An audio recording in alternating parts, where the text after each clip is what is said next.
दोस्तों, तो आज हम पढ़ेंगे पारितंत्र के प्रकार। पारितंत्र दो प्रकार का होता है। पहला है प्राकृतिक पारितंत्र, दूसरा है कृत्रिम पारितंत्र। प्राकृतिक पारितंत्र में वो आते हैं जो प्रकृति से हमें मिले हैं, जैसे। और प्राकृतिक पारितंत्र दो प्रकार का होता है, स्थलीय और जलीय। स्थलीय में आगे जैसे वन पारितंत्र, घास पारितंत्र, मरुस्थल पारितंत्र, दलदली भूमियाँ। और जलीय पारितंत्र में आ गए ताजे जल में खारे पानी में। ताजे जल में जैसे तालाब, झील, झरना, नदियाँ आ गया।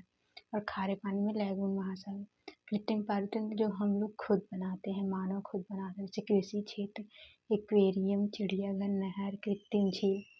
अब इसमें एक पॉइंट ये पूछता है, लेंटिक एवं लोन्टिक परिस्थितिक तंत्र किसे कहते हैं। लेंटिक परिस्थितिक वो होता है जो रुका हुआ रहता है, जैसे कि तालाब, झील, झरना।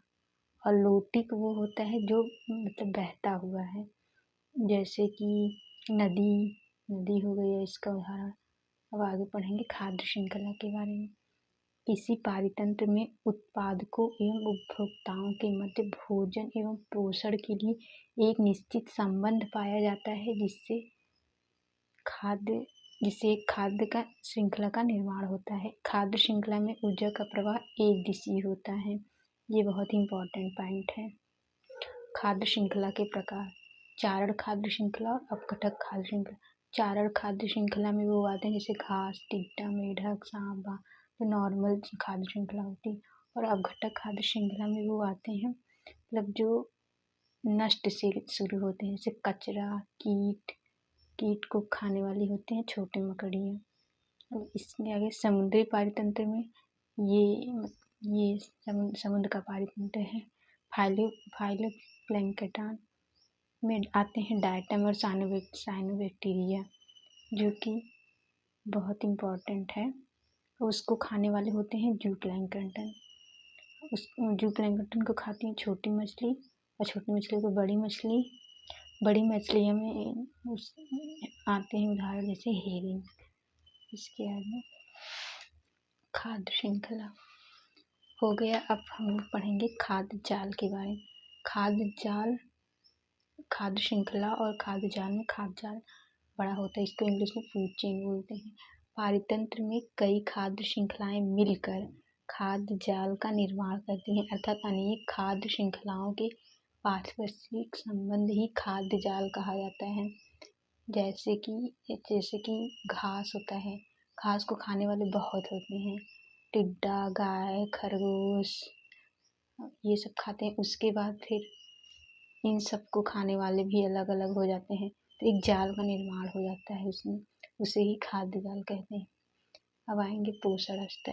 किसी भी खाद्य श्रृंखला या खाद्य जाल में जीवों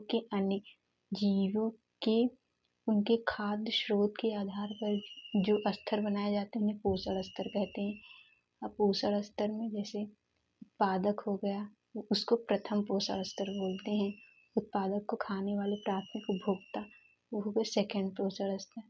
और उसके बाद द्वितीयक उपभोक्ता, तृतीयक उपभोक्ता। द्वितीयक उपभोक्ता होंगे थर्ड पोषण स्तर के, और तृतीयक उपभोक्ता होंगे फोर्थ पोषक स्तर के।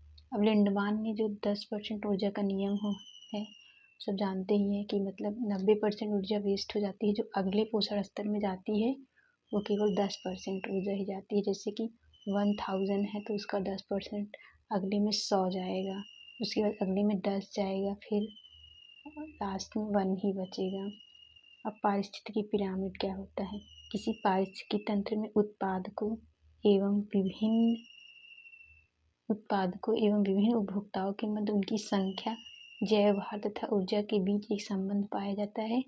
इस संबंध को एक ग्राफ के रूप में प्रदर्शित किया जाता है, इससे ही पारिस्थितिकी पिरामिड कहा जाता है। अब पिरामिड क्या होगा। पिरामिड की अवधारणा 1927 में चार्ल्स सेक्टन द्वारा दी गई थी। और पिरामिड जो है 3 प्रकार से बनाए जाते हैं, जैसे संख्या पिरामिड, जीवभार पिरामिड और ऊर्जा का पिरामिड। ऊर्जा का पिरामिड तो हमेशा सीधा होता है, लेकिन जो संख्या पिरामिड और जैव पिरामिड होता है वो सीधा भी हो सकता है और उल्टा भी हो सकता है। अब यहीं पे रुकते हैं और कल जानेंगे कि ये पिरामिड कैसे बनते हैं, सीधा उल्टा। बहुत इंटरेस्टिंग टॉपिक है कल का भी। अगर अच्छा लगा हो तो लाइक करें, सब्सक्राइब करें, कमेंट करें और कमेंट में आप लोग को बताना है कि IUCN का फुल फॉर्म क्या है और इसका हेडक्वार्टर कहाँ है।